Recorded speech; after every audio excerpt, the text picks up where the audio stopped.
So, ayan na naman tayo guys. So, isang bagong kaalaman na naman tayo na matututunan sa bidyong ito.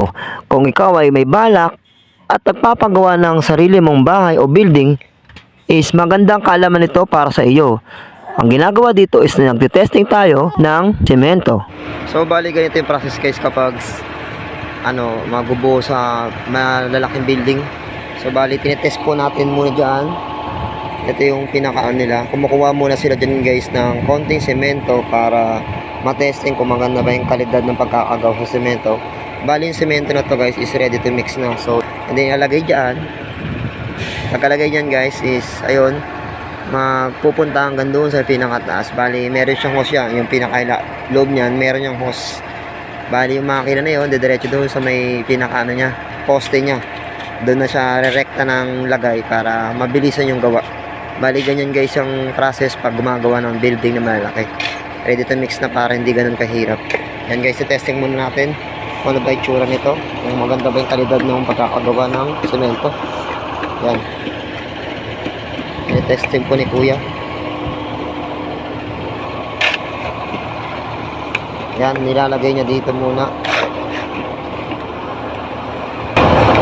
Kumbaga galing po yan sa planta mismo eh. Doon nilang kinukuha yung semento na order.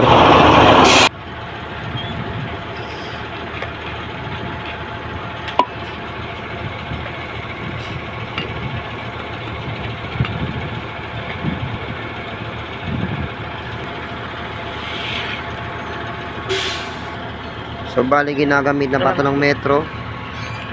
Okay. 7 inches. 7 inches. Yan, bali 7 inches siya. So dito naman ilalagay yung isa.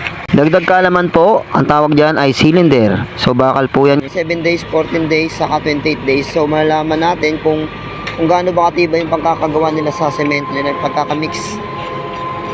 Para yung paglagay sa building is sigurado na solido at maganda yung pagkakalagay. Kasi kung walang ganito at naglagay ka ng basta semento, may tendency na gumuho yung building, tama? Sana guys, marami kayo natutunan dito sa ating tutorial sa pagtest ng semento. At malaking kaalaman ko sa inyo para pag magpapagawa kayo ng mga building nyo or mga bahay nyo, is sigurado tayo na mas maganda talaga yung gagawin nating bahay at pulido.